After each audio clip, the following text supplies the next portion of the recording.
살게 하느니라 말씀을 하십니다. 사랑하는 여러분, 우리도 아주 겸손하게 납작 엎드려서 주님, 나를 불쌍히 여겨 주시옵소서. 이렇게 간절한 기도로 하나님께 나아갈 때, 여러분, 불쌍히 여기옵소서. 마태복음 15장 22절에 가나안 여자가 부르짖는 것이 그것이 예수님께 나가서 다른 것 구하기야. 주님, 나를 불쌍히 여기소서. 내 딸이 흉악한 귀신에 들렸나이다. 주님이여 나를 불쌍히 여겨주옵소서. 마태복음 14장 15절에도 간질로 고생하여 넘어지는 아들을 위해서 아비가 예수님, 주여 나를 불쌍히 여겨 주시옵소서. 맹인 두 사람이 예수님을 보고서 첫 번째로 하는 말, 주여 우리를 불쌍히 여겨 주시옵소서. 나병 환자 10명이 예수님께로 오지 않습니까? 그들이 예수님께 왜 주여 우리를 불쌍히 여겨 주시옵소서. 누가복음 18장 13절에 보니 세리가 있습니다. 돈 걷는 세리. 멀리 서서 감히 눈을 들어 하늘을 쳐다보지도 못하고 다만 가슴을 치면서 하나님이여 나를 불쌍히 여겨 주시옵소서. 나는 죄인이로소이다. 여러분, 겸손한 자가 믿음도 세워지게 되고 사업도 일어나게 되고 하나님께서 위대하게 사용하시는 그런 믿음의 삶으로 축복하여 주신다는 사실입니다. 네 번째, 마지막입니다. 바디모의 믿음은 어떤 믿음인가? 여러 가지 방해해도 포기하지 않는 믿음이었습니다. 따라서 합니다. 포기 없는 믿음. 적당히 부르짖다가 포기하십니까?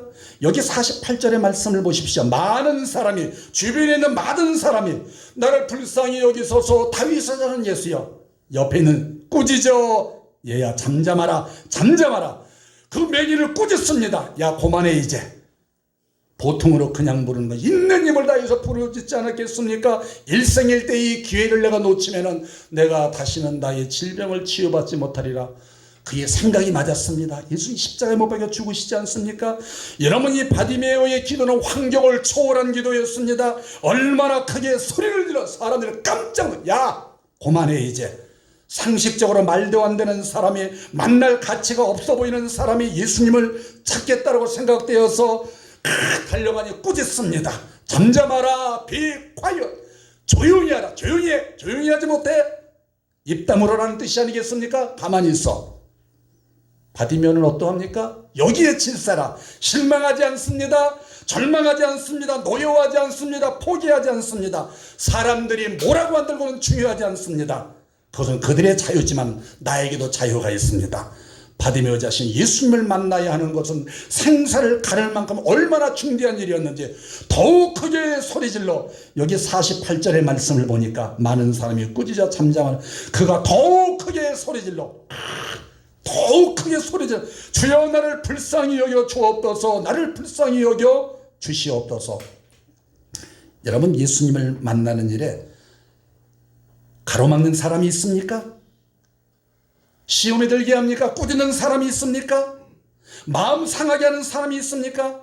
여러분, 그것 때문에 예수님 만나는 일을 포기한다라면 얼마나 어리석은 일인지.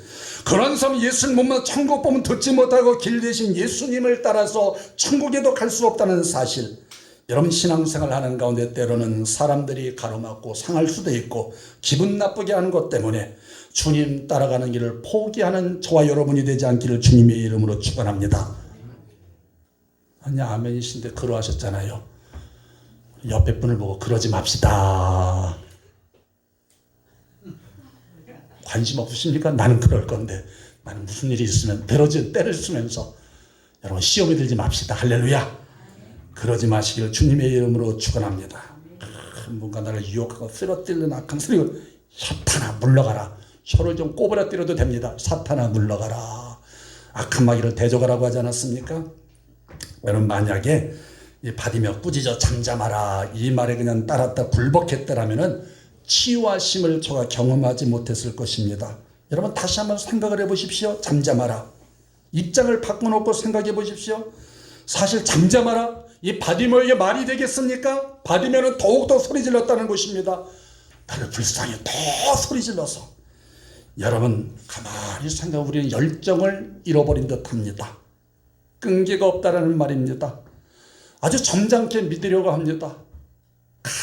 간절한 소원을, 아니 뭔가 하나님께 응답받아야 되지 않습니까?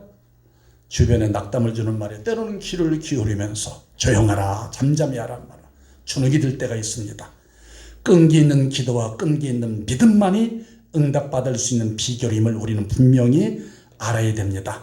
여러분, 하나님을 만난 일에 장애물이 있습니까? 어떻게 합니까? 장애물을 돌파해야 됩니다. 절대로 후퇴해서는 안 됩니다. 타협해서는 안 됩니다. 굴곡이 있어서는 안 됩니다. 반드시 전진. 제가 군대에 갔는데 일사단 천하의 일사단, 저희 부대 이름은 뭐 청룡부대다, 뭐 백골부대다, 오뚜기부대다. 저희는 전진부대, 전진. 한번 우리 사단은 영원한 우리 일사단이다. 박상우 지사님 뭐 한 번 해병은 영원한 해병. 우리 끝까지 평양으로 올라가자, 압록강으로 올라가자. 우리는 전진만 있을 뿐이다. 여러분, 전진합시다. 뒤돌아보지 마시고 믿음을 가지고. 신라군을 저술한 밀턴은 시각장애인이었습니다. 나중에 복나간까지 저술했습니다. 세계적인 유명한 음악가 베토벤은 청각장애인이었습니다. 천하를 정복한 알렉산더는 꼽추가 있었다고 합니다. 바다를 이룬 넬슨 제독과 유럽을 이룬 나폴레옹, 세계적인 문호 셰익스피어, 전 루즈벨트 대통령도 다리가 불편하고 장애자였다고 합니다.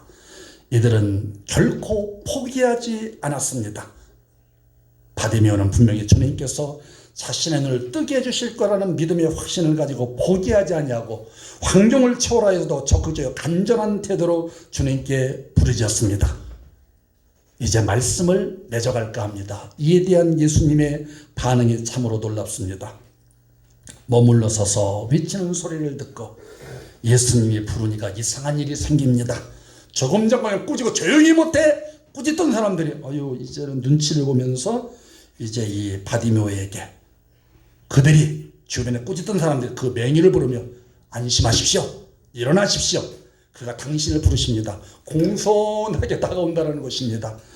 여러분, 하나님 만나면 모든 것이 평탄하게 되어진다는 사실입니다. 주님 만나면 모든 것이 화평하게 됩니다. 해결됩니다. 떠났던 사람들이 돌아옵니다. 무시하고 괄시하던 사람들이 점잖해집니다. 주님의 부르심을 받을 때 여러분 해결되고 하는 놀라운 일들을 경험하면서, 여기 50절에 보니까 소경 바디메오 겉옷을 내어버리고, 그냥 겉옷하면 얼마나 그에게 제성 목록이로는 겉옷입니다. 그 추위 때 입고 그거를 다 벗어